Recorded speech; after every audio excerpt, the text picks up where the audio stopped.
Começa agora um programa que traz tudo sobre o livro mais lido em todos os tempos. Apresentamos O Som do Livro.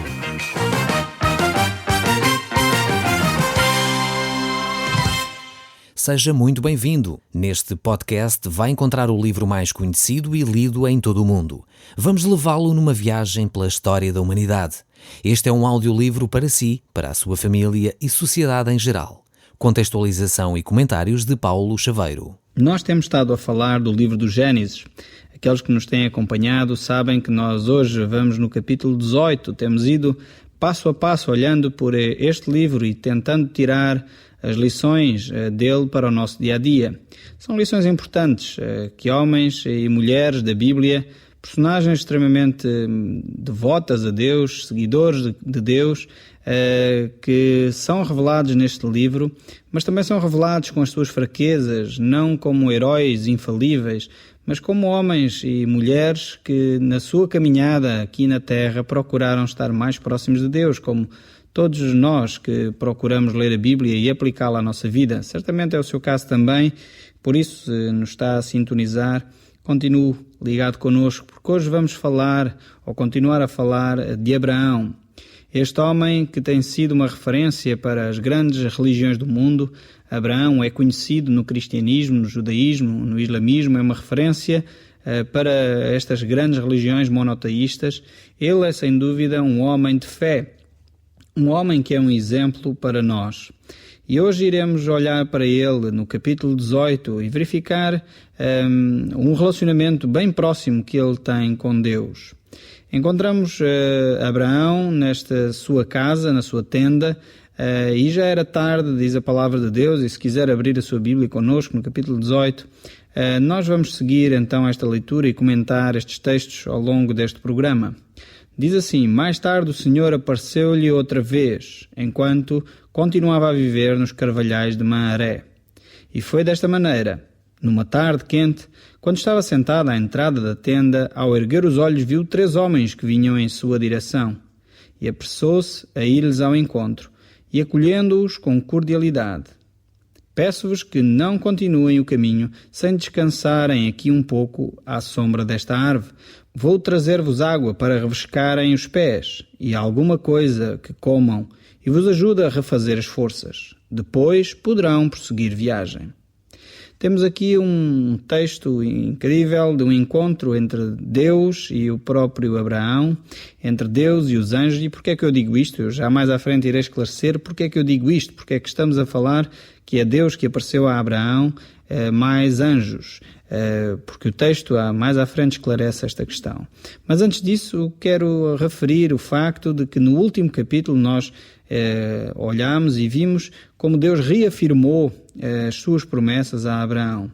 Aqui neste capítulo vemos que de novo, mais tarde, diz o texto, de novo apareceu Deus a Abraão.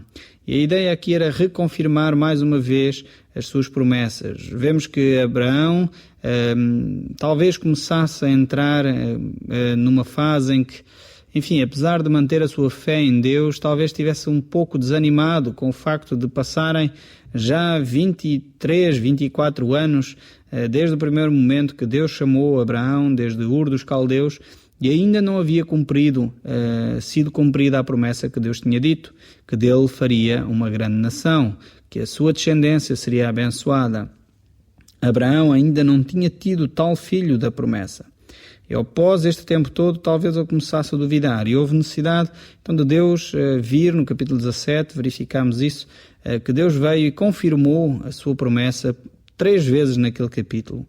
E agora, de novo, Deus aparece a Abraão e reconfirma essa mesma promessa, não só a ele, como à sua esposa.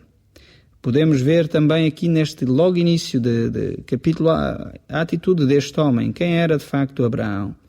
Abraão era um homem hospitaleiro. Não sei se nesta parte aqui do texto Abraão já estava consciente de que era Deus que lhe tinha aparecido. Provavelmente não. É bem provável que ele não tivesse se apercebido que estes 3 homens que vinham ao seu encontro eram de facto enviados de Deus. Diz só que ele ergueu os olhos e viu 3 homens que vinham na sua direção. E apressou-se em ir-lhes ao encontro. Vemos esta atitude de Abraão, um homem preocupado em servir os outros, em servir os visitantes, as pessoas que passam, e isto é uma marca que talvez o povo português aprendeu com Abraão, não sei, mas sem dúvida alguma é uma marca que o nosso povo começa a perder. Com alguma tristeza minha, verificamos que a hospitalidade que caracterizava tanto o povo português começa cada vez mais a desaparecer de entre nós. Há ainda povoações do interior de Portugal que, sem dúvida alguma, mantêm esta característica de receber bem os visitantes. Ainda me lembro de algumas viagens que tenho feito pelo interior do nosso país e, sem dúvida, há que saudar esses portugueses que moram em ainda localidades às vezes afastadas das grandes cidades, que mantêm esta tradição tão viva de acolher bem aqueles que visitam. E às vezes nas viagens que eu tenho feito há sempre o acolhimento de sentarmos, convivermos com essas pessoas que moram em aldeias, algumas delas bem solitárias, mas que as pessoas ainda guardam esta atitude de preservar a hospitalidade, de guardar este bom hábito de acolher bem aqueles que são visitas. Abraão tinha esta atitude. Ele viu estas visitas chegarem, não sabia exatamente quem eram. Para ele eram 3 homens que iam de viagem, não sabia para onde, e apressou-se a ir ao encontro deles e com muita cordialidade, com muita hospitalidade recebeu então estas pessoas. Eu creio que nós, como portugueses, necessitamos de recuperar esta arte perdida, esta arte de acolher bem aqueles que nos visitam. O nosso país era conhecido internacionalmente pelo o acolhimento que o povo português costuma fazer aos estrangeiros. E eu creio que numa Europa como a nossa, em que cada vez se discute mais questões de imigração, questões de deslocação de pessoas de um país para o outro de uma forma livre, a entrada na Europa vinda de outros continentes, de cidadãos de outros continentes, deve fazer com que o povo português possa dar o seu contributo, visto sermos um povo reconhecidamente hospitaleiro. E isso é uma característica que eu não gostaria nada de ver desaparecer da nossa população. Ainda somos pessoas capazes de receber bem aqueles que pouco conhecemos. É verdade que a criminalidade, a delinquência e outros fatores têm feito com que tínhamos que ter algumas cautelas, algumas reservas. No entanto, mesmo assim, eu creio que é necessário nós mantermos aquilo que é bom, não deixarmos esfriar este sentido de hospitalidade, esta preocupação com os outros, não só porque é um traço da nossa cultura, mas acima de tudo porque é algo que vem na Bíblia. As próprias Escrituras, o próprio Deus pede de nós que sejamos como Abraão, hospitaleiros. A Bíblia diz em vários textos, e eu vou só citar alguns, que deveríamos ser assim como Abraão. Diz um texto, por exemplo, se quiser tomar nota, em Hebreus capítulo 13, verso 2, diz assim: não deixem nunca de se amar com amor de irmãos. Não se esqueçam da hospitalidade, porque foi assim que alguns hospedaram anjos, sem o saber. Eu creio que este texto aqui em Hebreus não diz que está a falar concretamente de Abraão, mas eu creio que refere-se exatamente a este episódio que nós estamos a ler aqui neste dia. Refere-se a alguém que recebeu anjos em sua casa sem dar conta. Simplesmente pensava que eram viajantes e por causa de exercerem a hospitalidade, serem pessoas que recebem bem os outros, então puderam receber inclusive anjos, e não só anjos, mas o próprio Senhor. Vemos ainda em 1 Pedro capítulo 4, verso 9, a palavra de Deus aqui é mais enfática, não é só uma sugestão que faz, mas diz: sede mutuamente hospitaleiros sem murmuração. Ou seja, é uma ordem, o sede aqui está no imperativo, e penso que todos nós que somos cristãos, que nos identificamos com Jesus Cristo, deveríamos exercer esta hospitalidade. Eu creio que esta marca do povo português surge muito daí, do facto de termos uma base na nossa sociedade que é cristã, uma base que surge dos valores bíblicos, de recebermos bem os outros, de pormos em prática o amor para com aqueles que nós não conhecemos, não sabemos de onde vêm, e de uma forma desinteressada querermos ajudar aqueles que estão fora da sua cultura, fora da sua terra, e recebendo bem assim essas pessoas. É uma marca que eu creio que nós, como portugueses, deveríamos influenciar outros povos na Europa. Estamos inseridos na comunidade europeia e esta marca que tem sido tão bonita no nosso povo deveria trespassar para as outras culturas que muitas vezes são renitentes em receber outros povos, são mais frias em lidar com outros povos, com visitantes de outras nações. Eu acho que nós, como portugueses, temos algo a ensinar àqueles que se relacionam de uma forma mais fria com as outras culturas e com os outros povos. Há algo também que nós deveríamos ensinar sobre as questões raciais, étnicas, também éticas, de como receber pessoas vindas de fora, como influenciar essas pessoas também que vêm de fora e como cuidar delas. Isto é um valor nosso, do povo de Portugal, mas também é um valor bíblico que deve ser reaprendido. É uma arte que se está a perder, que necessita ser recuperada seriamente nas nossas cidades, nas nossas vilas, nas nossas aldeias, sem receios de ser de facto um povo hospitaleiro. Avançando um pouco mais na nossa reflexão deste dia, do nosso programa, vamos verificar esta característica em Abraão. Ele é muito distinto do seu sobrinho Ló, que vem a seguir no capítulo 19. Verificamos que este sobrinho afastou-se completamente dos valores que Abraão lhe tinha dado. No entanto, neste particular de receber cordialmente aqueles que visitam, ele ainda manteve essa mesma marca. No entanto, deixou-se influenciar bastante pelo contexto da cidade onde ele morava, em Sodoma, e isso veio a ser uma desgraça para ele, assim como para a sua família. Nós iremos ver isso no próximo programa, no capítulo 19. No entanto, aqui vemos que Abraão teve o cuidado de refrescar os pés. As viagens naquela altura não se faziam nem de avião, nem de carro, nem de comboio. Era a pé, ou de camelo, ou de cavalo. E estes viajantes, não sabemos quantos quilómetros eles viajaram, ou de onde vinham e para onde iam. O próprio Abraão não sabia, mas o facto é que normalmente as viagens eram feitas a pé e havia vários dias em que eles caminhavam e era hábito também naquelas paragens que quando se recebia uma visita então se lavava os pés a estas pessoas, dava-lhes água para eles refrescarem os pés. E Abraão teve esse cuidado com estes viajantes, dando-lhes água para os pés, preparando-lhes uns bolos ou pão para eles comerem, dando-lhes também carne, matando o melhor do seu gado, dando-lhes manteiga, queijo, leite. Então ele preparou, de facto, um banquete para estes viajantes que ele não sabia quem eram e não sabia muito bem o propósito pelo qual eles passavam ali na sua terra. No entanto, estes viajantes eram viajantes especiais. E eu creio que no diálogo que eles encetaram a seguir com Abraão, ele ficou consciente de quem eram estes viajantes. Vemos no verso 9 o seguinte: eles perguntaram-lhe: onde é que está Sara, a tua mulher? E na tenda respondeu. E o Senhor disse-lhe: fica sabendo que para o ano que vem dar-vos-ei a ti e a Sara um filho. Sara estava a ouvir à entrada da tenda, por detrás dele. Abraão e Sara eram ambos já bastante idosos, e Sara até havia já há muito tempo que tinha cessado o costume das mulheres, que tinha passado o tempo em que podia ter filhos. Por isso começou a rir-se para consigo e a pensar: o quê? Uma mulher da minha idade poder ainda ter a alegria de lhe nascer um menino? Tanto mais com um marido já tão velho como o meu? Mas o Senhor disse a Abraão: por que Sara se riu? Porque é ela que está a pensar que uma mulher como ela já não pode ter filhos. Para Deus haverá alguma coisa que seja muito difícil de fazer?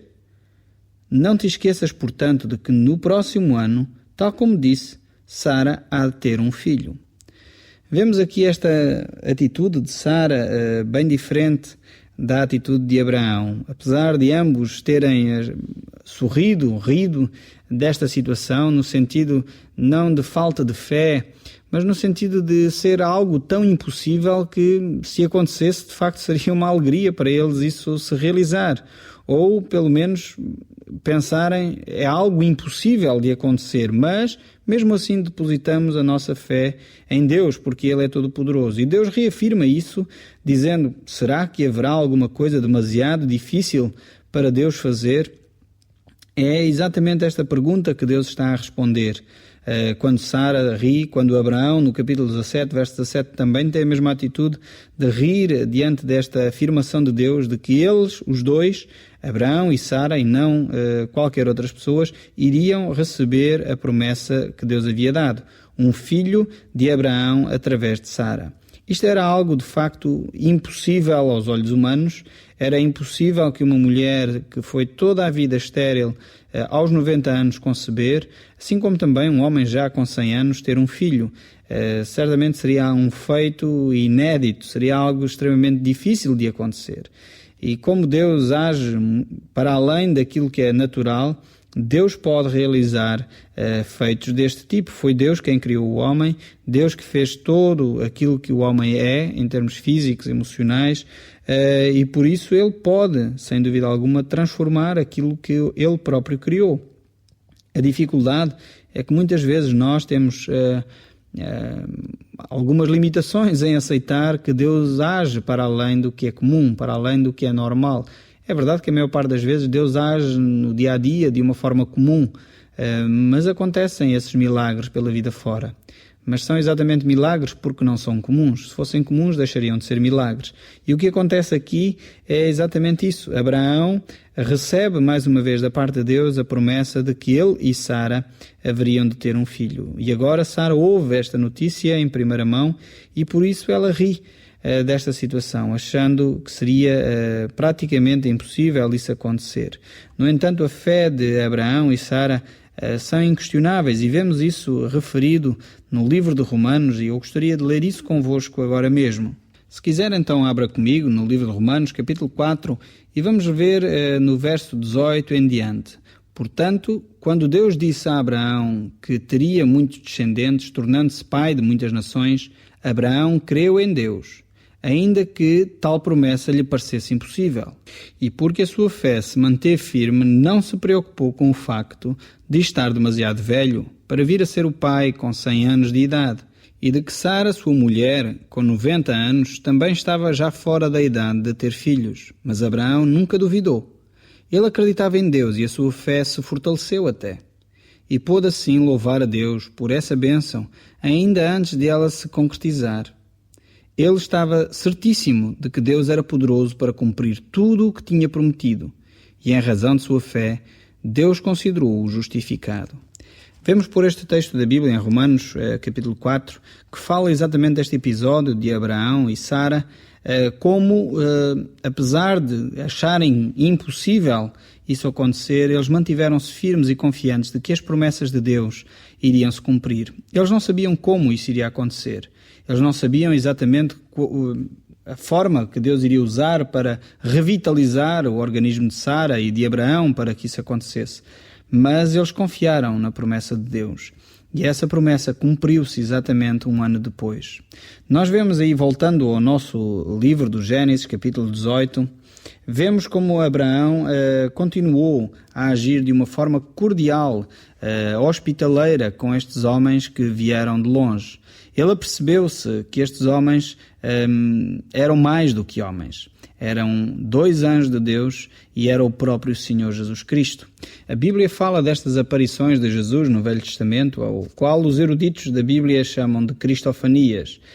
O próprio Deus, que é Deus Pai, Filho e Espírito Santo, sabemos pela Bíblia que ele não aparece a ninguém, mas sabemos também que Jesus é a manifestação da Trindade encarnada. O Evangelho de São João diz isso, que o Verbo de Deus, o próprio Deus, se fez carne e habitou entre nós. E vimos a sua glória, como a glória do unigênito do Pai.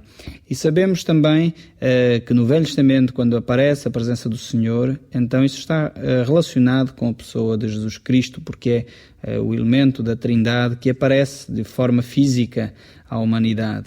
Vemos isso no Gênesis 18, 22, que os homens, como diz o texto, dirigiram-se em direção a Sodoma, mas Abraão continua ainda na presença do Senhor. Depois vemos em Gênesis 19, 1, os 2 anjos chegaram nessa tarde a Sodoma. Ou seja, eram 3 homens que estavam com Abraão, 2 deles eram anjos que chegaram a Sodoma e a presença de Deus ficou então com Abraão. Portanto, este terceiro elemento era a própria presença do Senhor, era o próprio Jesus Cristo que ficou com Abraão. E aqui verificamos então a presença de Jesus convivendo com Abraão.